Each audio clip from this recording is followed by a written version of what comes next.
Sir, ano po yung pinagkaiba ng pragmatism at progressivism? Kasi sir, parang halos pareho yung dalawa.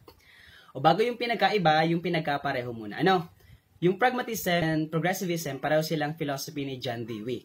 Mas nauna lang yung pragmatism kasi yon 19th century, samantalang yung progressivism ay early 20th century. The main difference between the two philosophy is the focus. Kasi ang core idea ng pragmatism is learning by doing. Samantalang ang core idea ng progressivism is lifelong learning. First, pragmatism. Pag sinabing pragmatism, ang core idea niya is learning by doing. Therefore, ang pinakamahalagang keyword dyan ay skills. Kasi when you learn by doing, kapag natuto ka dahil may ginawa ka, you acquired skills. Ano ang definition ng skills? Application of knowledge.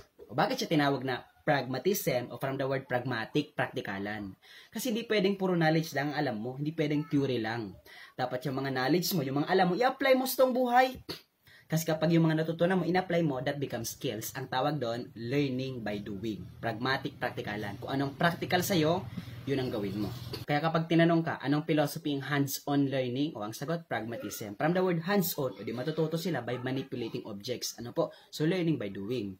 O yung experiential learning, o pragmatism pa rin yun. Kasi you allow the learning by experiencing something. Tama? O project-based method, lahat pa rin yun, pragmatism. Because the core idea of pragmatism is learning by doing. From the word pragmatic, praktikalan. Kaya lang, baka yung mga practical, epektibo sa'yo ngayon, ay hindi na siya practical, epektibo sa susunod na taon. Baka yung mga practical sa'yo ngayon, ay hindi na siya practical sa susunod na 10 taon. Di ba po?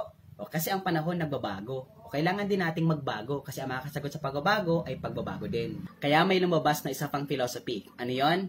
Progressivism. Ano ang core idea ng progressivism? Lifelong learning. At ano ang pinakamahalagang keyword? Change. Kasi from the word progress, o nagbabago ba yan? Yes. Kaya ang keyword mo dyan, change. Kasi ang mundo nagbabago. At ang makakasagot sa pagbabago ay pagbabago din. Kung nagbabago ang panahon, hindi magbago din tayo para makasabay tayo sa pagbabago ng panahon. Gets ba yung teachers? Pag may nakita kang student-centered, automatic progressivism yan. Kasi pag sinabing student-centered, dapat humanistic ang approach sa pagtuturo sa mga bata. Ano po? So, buuin natin ang bata. Kasi pag buo siya, kahit nagbabago ang panahon, dahil buo siya, may knowledge, may skills, may attitude, o kahit anumang uri ng panahon yan, makakasabay ang bata sa pagbabago ng panahon. Gets? So, yung mga student-centered, critical thinking, metacognition, inquiry-based approach, lahat ng yan, progressivism. Kasi lahat yan about sa bata.